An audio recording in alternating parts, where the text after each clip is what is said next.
Welcome to Acclime Conversations, a thought leadership series where we discuss the most pressing trends shaping the business environment in Vietnam.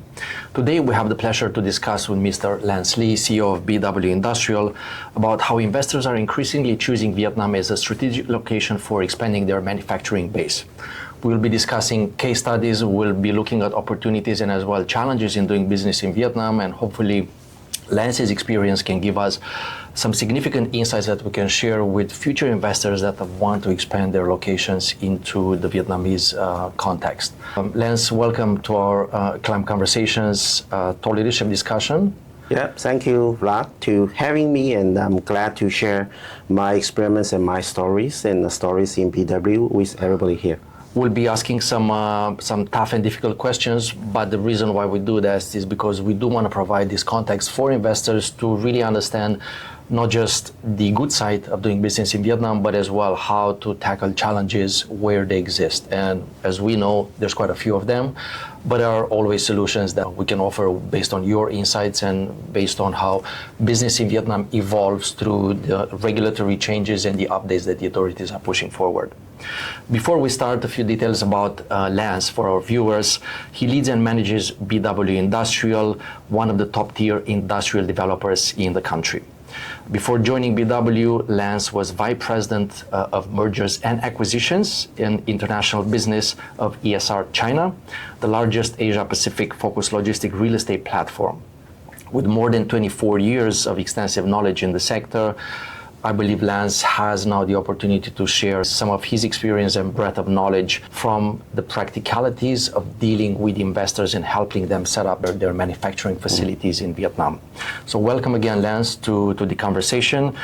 Before we dive deep into what are the issues and what are the solutions, I'd like to ask more of a personal question to understand a bit, and for the viewers, your story and what it means Vietnam in the context now for you being here.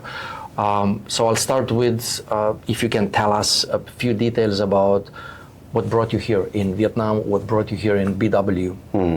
Yeah, as a Chinese, I come from Shanghai, and Vienna is actually the first countries that are working abroad.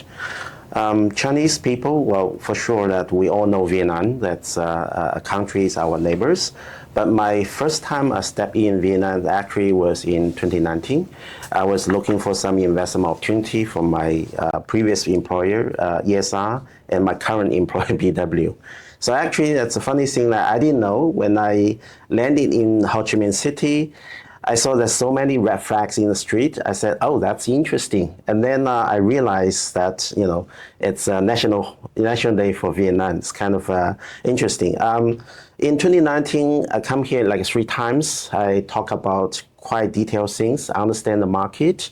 And then the COVID come, so everything stopped, right? And then in the end of 2020, my shareholder, Warburg Pincus, approached me and asked hey, Lance, there's an opportunity. Would you like to come to Vietnam to lead this the platform? And it didn't took me too long to make decision. I was in this industry to more than 2 decades. I saw everything in China, and I understand the market. And I think that Vietnam is another future China in a certain way. So I think that my knowledge, my experience, for sure will help these platforms. And so it didn't took me too long. I think 1 day I say yes and yes. So then the next question is how to get a visas. At that time, it's not easy. But finally, in the beginning of March 2021, I finally set my foot in Vietnam again. Right, so right. That's my story started. So you've been here for several years already, and you had the chance to experience some of Vietnam's transformation on a personal side and also on the business side. Can you share a few details maybe that stand out in these last few years that you observed? Yeah. So I've been here 4.5 years. Actually, Vietnam and China, there are a lot of areas quite similar, but in the detail level, in the ground level, there are big differences. And that's probably, that's a lot of things that all the FDI may think that's the same as China, but it's not, right? So I think Vietnam is a very dynamic, it's very challenging as well. and they are opening their doors louder, bigger and bigger. So it's every day that's very exciting for me, and I'm happy to hear, and I see and I use my previous experience and knowledge to help change BW, and also in a way to help improve and change some of the economics and structures and frameworks of this country in a way that we can contribute. And I do see that these industries that's changing compared to the 4 years ago when coming here. And I'm happy that I'm part of that.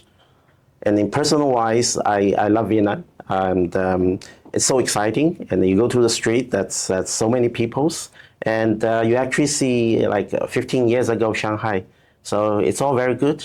And personally, I'm really bullish in Vietnam. That's great to hear. And now we can maybe dive deep a bit into the context of the Vietnamese growth potential from a regional perspective. So you said you worked in China for quite a long time, more than 2 decades in the industry. How do you see Vietnam's position and investor opportunities from a regional perspective? Where does Vietnam stand out in your view? Yeah, that's a very good question. So actually, there's a whole lot of people ask me a simple question is, why Vietnam? Yeah. And I think I'm in a position to tell why Vietnam from my perspective. That's a joke that I talk a lot, right?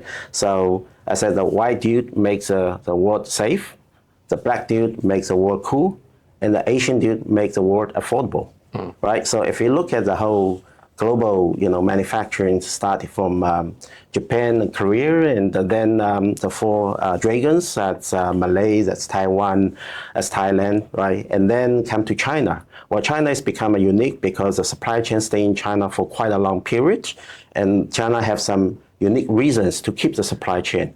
And now this is actually the best timing for Vietnam in the whole history, that Vietnam will be able to take over some of the transition of supply chain from China. And why is Vietnam? And to my understanding, I think there are several unique things that Vietnam has. First is the large populations and the relative young age of the population. Now, in 2023, Vietnam population is already more than 100 million, and the middle age of the population is 33. While China has become like a 40s, in Thailand, and they're all 40s.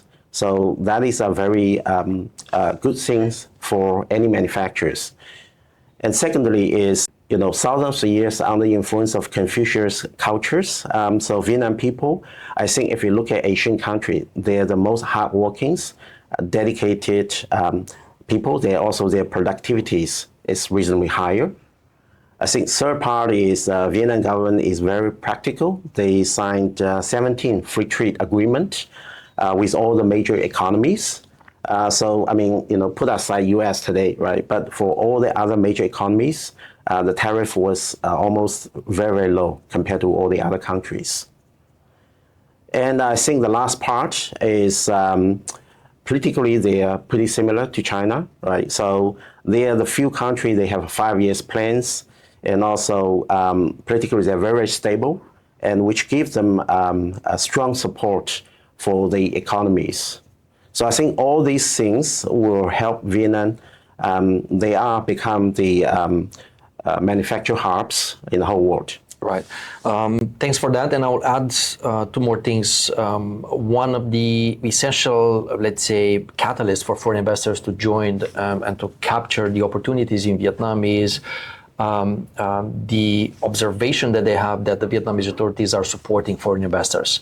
And you will see that sometimes regionally, other jurisdictions, they're more cautious in that sense. But within the Vietnamese context, it's a FDI-driven, specifically within the manufacturing sector, it's FDI-driven economy. So the authorities are not just accepting, but welcoming foreign investors in majority of the industries and activities to create value and to grow the Vietnamese opportunities. So there's very little restrictions or foreign ownership. yes, there's bureaucracy, there's paperwork to be done, but when you look at the FDI openness, Vietnam is one of the highest in the region. Sure. As well, you mentioned plans and the way the Vietnamese authorities are developing their strategies. You have 2030 plan for digital transformation. You have 2050 plan for the green economy and carbon neutral goals. There is a synergy between, at least that's how we observe it from our perspective as consultants, from what the authorities are planning and trying to strategize and what the FDI goals are as well when they're coming into Vietnam. Is that long-term synergy that kind of supports the economy on one side as well for the investors on the other side? Yeah, for sure. I can see that, especially now the new leadership. I think Ms. Toling is a very strong person, and he make a lot of tough decisions. And for the long term, I think the tough decisions will be benefit to Vietnam. Everybody know, like start from this year, there's a big reformations, like reducing the number of provinces, and also have the restructure of the central government, and for sure it will also restructure in the province levels.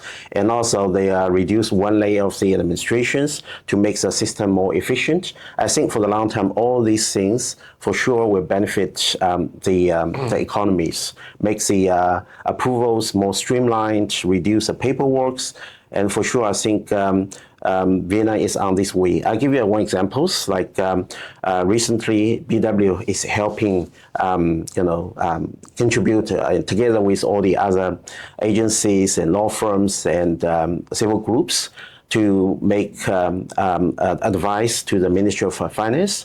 Because I believe that for all these FDI company, they have a big headache about the IRC, which is investment registration certificate. Typically it takes like 1 to 2 months, and that does not including all the paperwork preparations and potential rejections because some of the missing documents. And from my personal perspectives, I think that investment registration certificate actually stands a lot of restrictions on what you can do or what you cannot do. But for all FDIs, the economy was developing really fast, and you should give the business the autonomies to decide it what kind of things they can do. And if they are restricted by one piece of paper, that's not good, right? So the government should be more like use a blacklist management instead of whitelist management.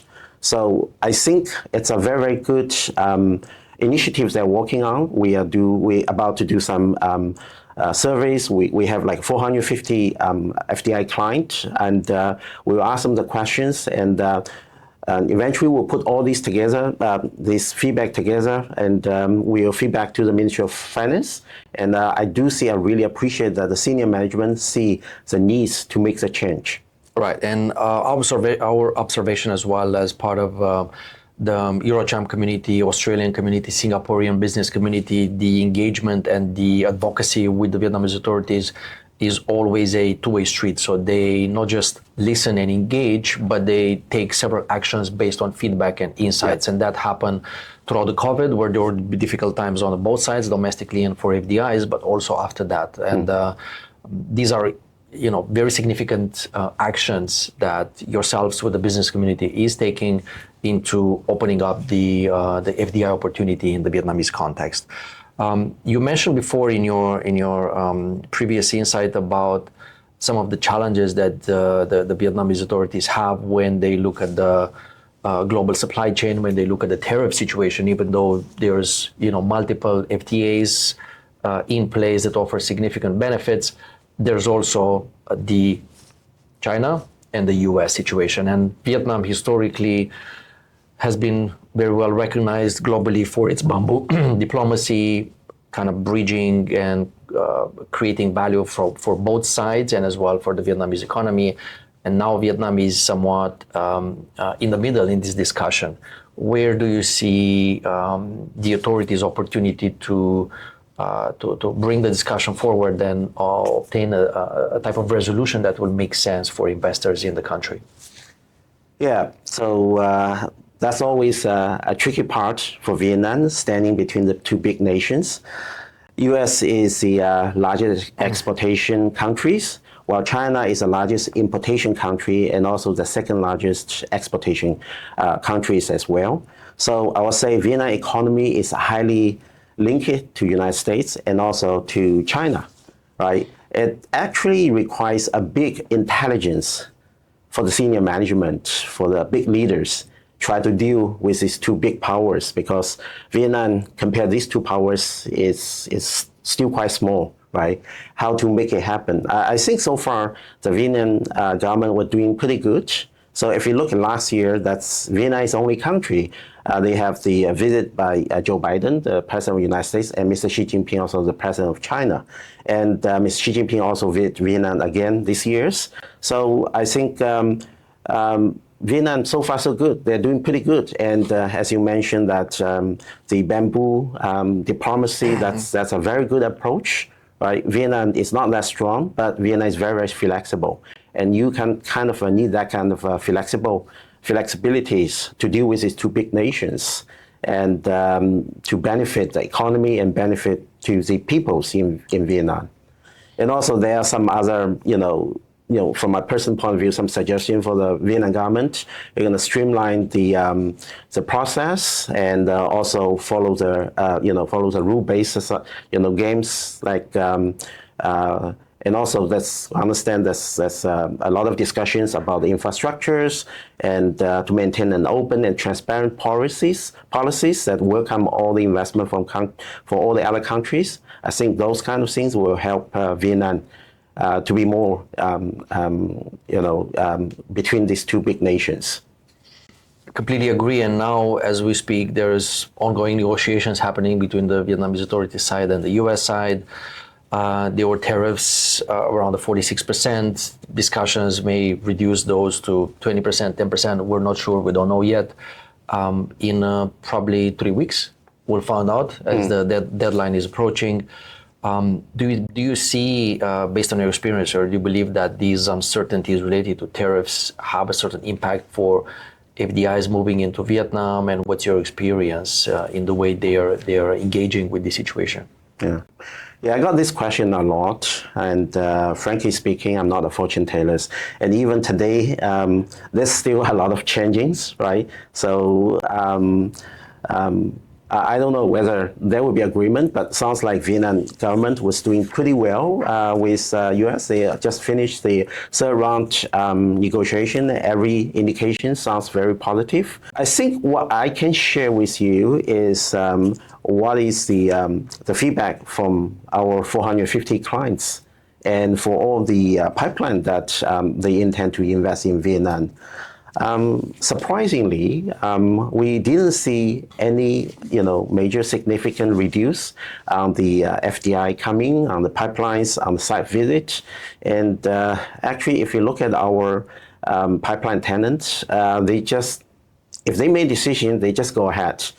They get approval, they sign agreement with us, they pay the booking fees, and if they pay the booking fee, they start the fit out works, they apply for the IRC and the ERC, and after that, they establish an onshore company and sign the agreement with us and start operations. There are some hesitations if they hadn't made decision, but frankly speaking, even without this tariff war, there are a certain number of people still have hesitations. They worry that about the approval issues. They worry about the labor issues. They worry about if they can get enough orders. Anytime there are people, they have hesitations. What I'm saying is today, the percentage, the amount of the people hesitation does not significantly increase. So I believe that the businessmen, they spend their own money, and their tuition probably is better than me. So I will just share with you, because we are in a very unique positions to see all the supply chain and transitions, and we can very closely monitoring and observe what is their feedback. And frankly speaking, none of our clients has walked away until now. Because of the tariff war. There are one or two clients walk away because of the anti-dumping policy on the solar panel housings. Yes, but for this tariff war, we haven't seen anybody walk away yet. Right, and that's our experience as well, just looking at the new market entry discussions that we have with investors in Vietnam. this is a situation that is obviously significant for Vietnam, but in reality, the Vietnamese authorities are looking, as we discussed before, 30, 40 years down the line. And investors, when they come into Vietnam, they're also looking 10, 20, 30 years down the line. Therefore, what's happening now, it is somewhat, in my experience, as a situation room that needs to be addressed now. But however, the long-term goals and the belief that the opportunities in Vietnam exist long-term don't really impact significantly that investment focus into the Vietnamese context. So earlier I shared like for the global transitions on the manufacturers, right? So I do believe there's a concept called competitive edge, right? Why Vietnam? Because of these reasons. And but there are other countries like Thailand, Indonesia, even Cambodia.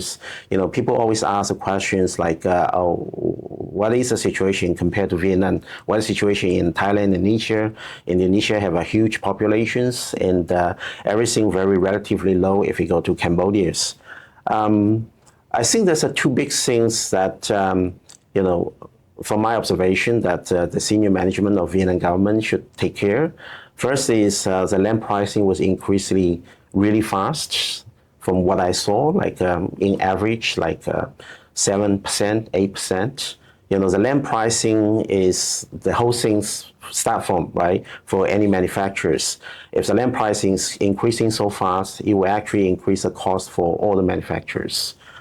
And the second part, I also see that the salary was increasing also very, very fast, like also somewhere in a 6 to 7% in a every year basis. And all this is a big cost. So when I look at and talking to all the tenants, the investors, and they always say that Vietnam for sure is not the cheapest solution. They are cheaper countries, but today, they still believe Vietnam is the right decision to be here, compare all the other factors. So I think the senior management should be more careful on those kind of two things and to keep Vietnam competitive as long as they can. Right. Let's shift a bit the discussion towards your experience with sectors, with activities and industries that you see as trends from investments into the Vietnamese manufacturing base. Where do you see maybe now these sectors evolving and growing versus maybe 5 years ago when you were first exploring and understanding the Vietnamese context? Yeah, I will say that 5 years ago, there's not that much FDI coming, and starting always from Queen Bee, which is like the end users, the end buyers, big company like Samsung, LG, right? And gradually, they were forcing the supply chain come to Vietnam. So start from the tier 1 supply chain, and then tier 1 supply chain will force tier 2, and even come to tier 3 or even raw material. And in terms of industries, I'm actually, looking at our client profile. The number one probably is electronics, right, related. And the second part is manufacture, like machineries, moldings, packagings. So actually all kinds of industries is coming. So if you look at individual company industry, they all have their own stories, they all have their own reasons coming. But what we can see as a trend is because Vietnam is a big market, it's a big manufacturing basis, the big market for all these supply chains coming. And when they see that the order has big enough, and they need to come. And also the other part is the request from other countries like the US. They may request the certificate of origins. They need to calculate the percentage that value add locally. So that they also force all the supply chain. They have to shifting their manufacturing from other country to Vietnam to make that percentage locally value add higher. So all these were pushing everybody coming to Vietnam, and I'm sure for the next couple of years, there are more and more people who are coming. And when you talk about now investors coming in, setting up manufacturers in Vietnam, there's always various strategies of how to do that, also based on their specific needs and their profiles. They can either buy land, rent land, and build their own factory, which presents a significant level of tailoring. They can do it exactly how they want. However, the process may be much longer and so on, or they can go with a ready-built arrangement, right, where they can come in and the setup process can be much faster. What's your experience with the pros and cons for these strategies for setting up manufacturing facilities here? And where do you see investors kind of shift their the strategy trend in the next few years? Yeah, typically set up a manufacturing in Vietnam, there's only three ways. First is go to an industrial park to secure a piece of land, and based on that, you set up a manufacturing company. The second approach is talking to a licensed guy like us, who have we call ready-built factories. You sign an agreement, and then you apply for your license for manufacturing. And third part is non-traditional. You buy a company and either buy their equities or buy their assets and then set up a company. So normally, like the majority part was the first one and the second one. So it comes to the question is, do you want to own your factories or do you want to lease the factories? There are pros and cons for sure, and there's no universal correct answer which one is a better one. It should be a corporate decision based on all the factors. But what I can see is to secure a piece of land to set up a factories until you fully operation. In the current circumstances in Vietnam, it takes like in average like 3 years or more. Starting from the day one, you step in Vietnam, start looking to everybody, talking to everybody.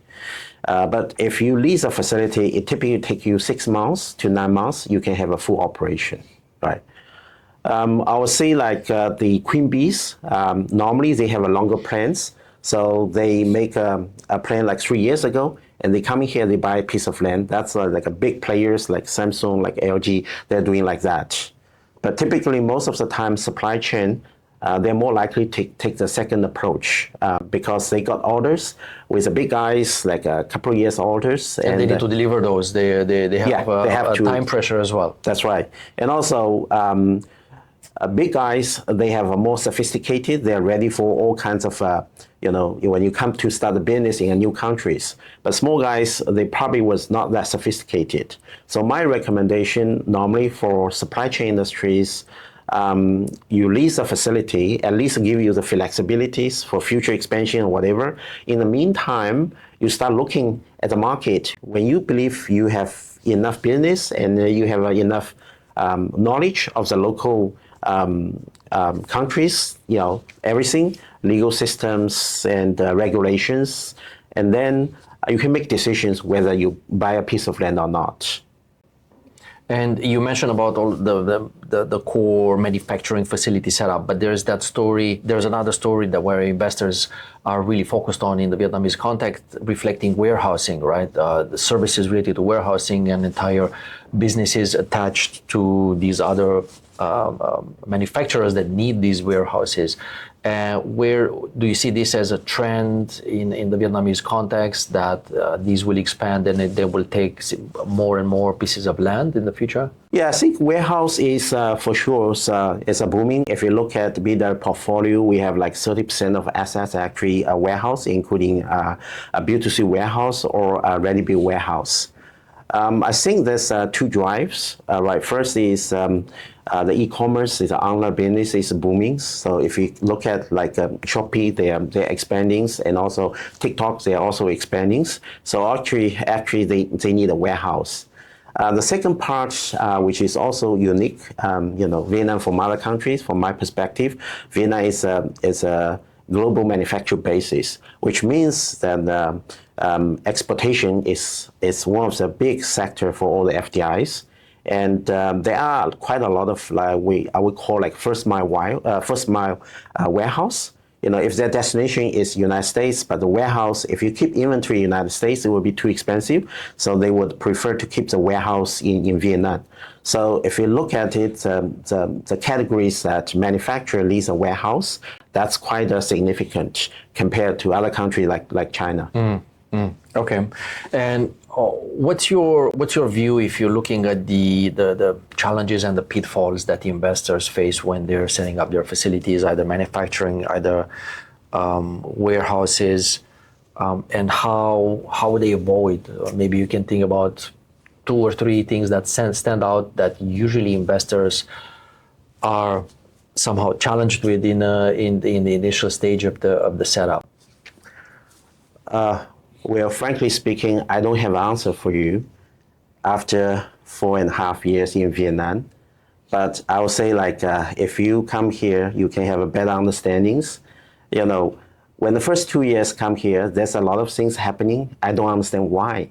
It doesn't make sense, but it is needed.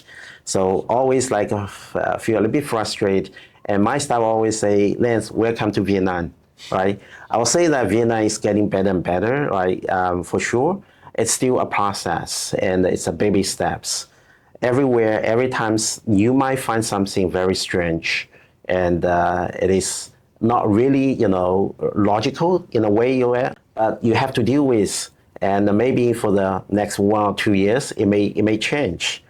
I mean, maybe the first one, that's the most famous one, was the ISC, and I think Vietnam government, senior management already see the issues. They are working on that. It takes them probably, I think, end of this year or maybe next year, it may some change, significant change, because they need to change the law, the investment laws. There are other things, As one time, I have event with all our tenants.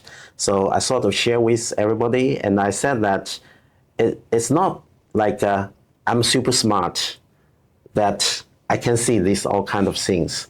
It's simply because I've been there. I experienced that. So now, as a person that we already have all that kind of question, all kind of issues, let me tell you this kind of potential issues. And I suggest you listen to me. Otherwise, potentially, you will have these troubles. But if you want me, can you write a book, Lesson 101?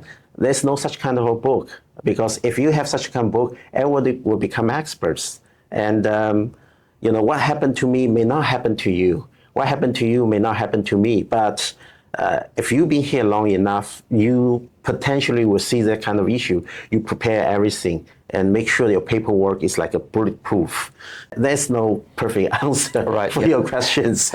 Very good answer on that. And it's absolutely true. Some of your points were straight on based on our experience with investors. First of all, there's variations in challenges for each of the investors that come in. So what happens to one not necessarily would happen to the other. The main denominator and the foundation of these challenges is really having the expectations from abroad and a certain mindset, and then coming into the Vietnamese context and realizing that this is not logic, so why should we do it? And then you kind of start with that mindset change. That's the most important one. And essentially the process that helped Vietnam grow and develop didn't really meet and balance itself out as well, with all the investors coming across from all around the globe with their different types of models of thinking and of doing things. So one of the first things we tell investors is make sure that you can bring your know-how and your best practices into the structure in the Vietnamese context, but you need to apply that to a process that already exists here.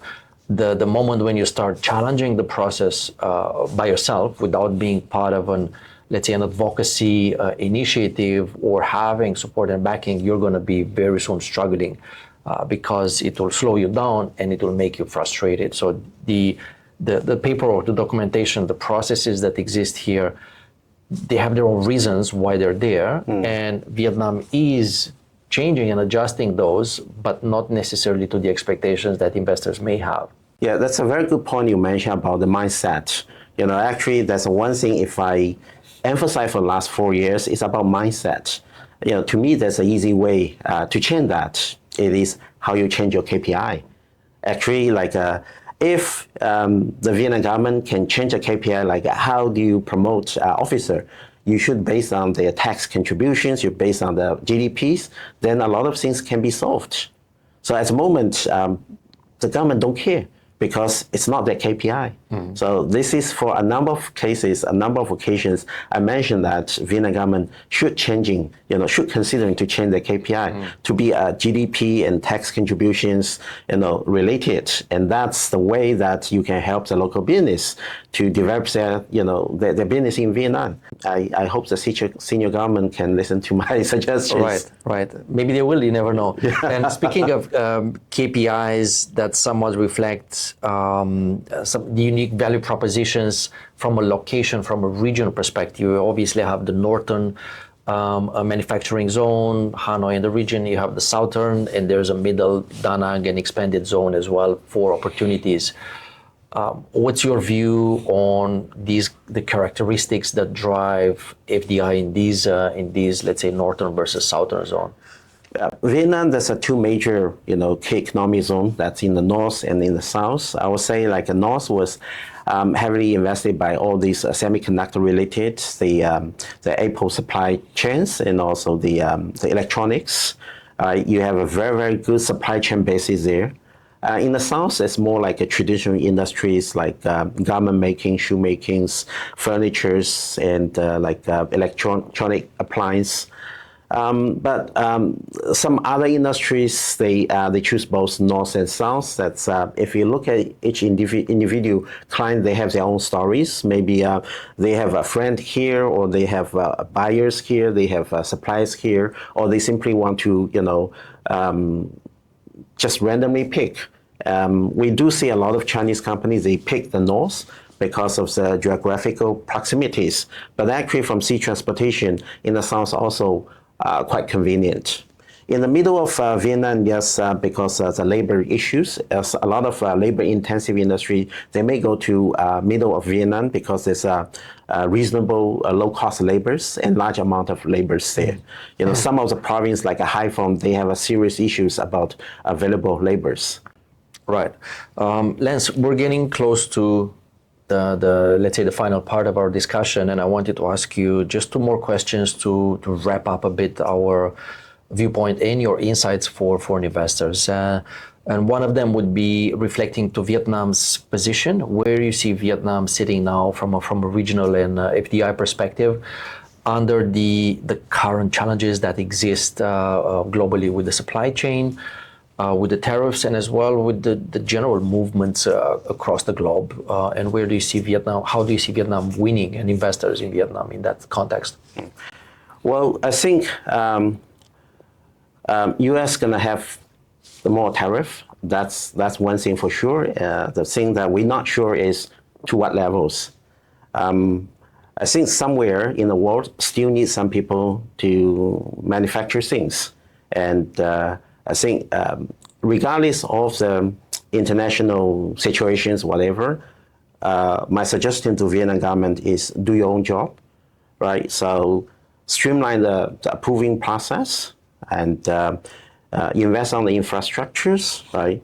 And follow the rule-based games, and then make yourself like more attractive to all the FDIs, and you're not try to avoid the tariff, but you are competing with other countries. And if you have the best conditions, and then the FDI will come to you, because where else they will come. Right, agree with that point. And the last question to wrap up the discussion, if you would have just one piece of advice for the investors seeking to set up and expand their production facilities in Vietnam, what would that be? Well, talk to BW. All right, okay. Thank you. That's good. Thank you. Lance, thank you so much for joining Acclime Conversation. It was a pleasure, and hopefully our listeners and viewers gain some of the insights for them to make the first steps into understanding the opportunities of the Vietnamese economy. Yeah, thank you for having me here. And thank you for our viewers for participating and watching our Acclime Conversation Thought Leadership series. Looking forward to the next one. Thank you. Thank you.